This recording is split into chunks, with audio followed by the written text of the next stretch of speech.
Welcome to the Secret Rugby Lives, made just for you by BrightRock, where each week we meet a pile of really cool celebrities who've also got an awesome rugby story. And this week it's somebody who, in between her tennis career, remembers one of the all-time great South African rugby players because her dad was a World Cup winner.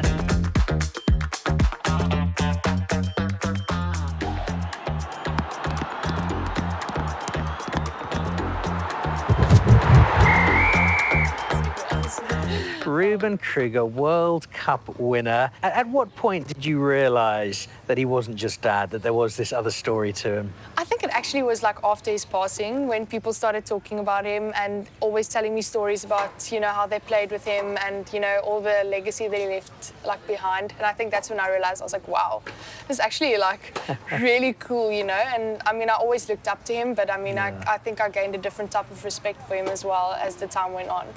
What was it like discovering his career through watching old games, watching video footage of him play?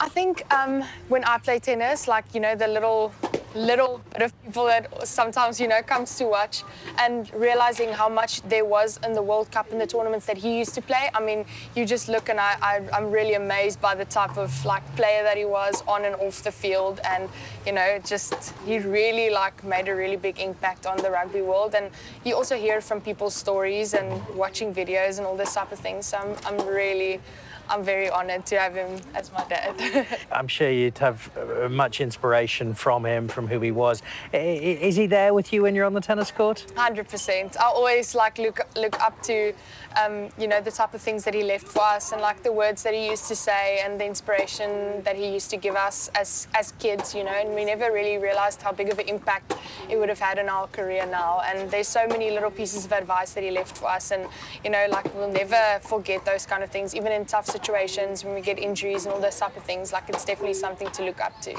And you're recovering from an injury yourself at the moment. I know your sister's also had an injury or two, so there are those tough times to get through. Definitely. So having that kind of role model there in spirit must be a huge help. My dad also had a lot of trials and tribulations, and I think it's something that I also really look up to, because, you know, it's easy to give up. It's easy to just, like, you know, hang your rackets up or whatever, but, you know, you never, you won't like reach your potential and succeed through that. So I think my dad has really been an inspiration in that way as well. He also had like tons of injuries, but always recovered to his potential, and I think that's really inspiring to me. He also inspired new generations of rugby players who wanted to be the next Ruben Kruger. The teams who play now, when you watch the teams and you watch the Springboks play, is it always with a, hey, but my dad was one of them? I love watching rugby as well. Like, I always like go look back and I'm like, oh, you know, my dad used to be there or whatever. I think it's really cool to watch, and I think it's also nice to see how the game of rugby evolved like over the years, you know. So it's really fun for me to watch and think back to how my dad used to handle those situations and play on those stages and stuff. I think it's really, really cool. There's always been this Ruben Kruger legend, and people remember him so fondly. You've now got the chance to create your own legend and to do that in the tennis space. It's not all that you're doing, though, because you're quite busy studying as well. Yes, I picked up a couple of hobbies, like think in the study world. But started with genetics and finished that off, and then went over to law. So I think it's two completely different worlds, but I really enjoy it a lot, and I couldn't have been more grateful for the opportunity, you know. I think you're the only person I've ever met who's described a genetics degree and a law degree as a hobby. I like it. So you've got the hobbies to tide you over if this tennis thing doesn't work out, but the evidence is that it may well, because both you and your sister have been playing some really good tennis over the last few years. Behind that broad smile and easygoing nature, I'm guessing there's quite a lot of intent to make sure that this does turn into the sporting dream that you make good on. I think it's more like we really enjoy it, and we like being together as well. So, I mean, it's really fun traveling with her and, you know, going around the world with her, playing tournaments, and there's always someone to, you know, to hit with. So I think it'll be really not nice. If one of us, had to do this alone, and I think that also motivates both of us to, be the best that we can be and reach our potential. So, yeah.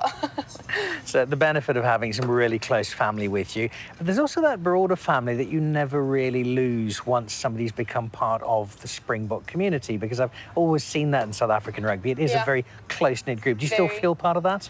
Definitely. I think there's even some of my dad's friends that used to play with him, and people that, I feel almost like a little bit of like a father figure, like type of bond. I mean, it's not like we speak every day, but once in a while, they'll just check in, and I really am grateful for that. I think, like you said, it's a really tight community, and they're always they know that how big of an impact like my dad would have been in my life now even, and how big of an impact he made in our lives. And I think it's so nice that they also do take the time and effort to reach out to us once in a while, and I think that's really, really nice about the community as well. Who are some of those guys who've played that kind of role for you? One person that specifically stands out is Toks van der Linde. He also, we speak not that often, but I mean quite a lot, and he does reach out to me quite a lot of times and always checks in how we're doing and stuff, and I think that really makes a big difference in remembering my dad as well. And you'll be remembering your dad when those trophies get lifted in years to come, and you have your own Rugby World Cup moment one day at Roland Garros or Wimbledon or Flushing Meadows. And when you do that, I've got absolutely no doubt when you lift that trophy, when your sister lifts those trophies, that's going to be one of the first things you remember. Definitely. I think it also brings a flashback every time you win a match or something. I mean, I feel like you always remember that it runs in the family. I'm grateful that my dad played this big of a role, and that we can possibly live in his footsteps in a different way. So, yeah. A very, very proud legacy that Ruben Kruger leaves behind. His was rugby, but there's a new one forming with tennis, the secret rugby life and tennis life of Zoë Kruger, made just for you by BrightRock.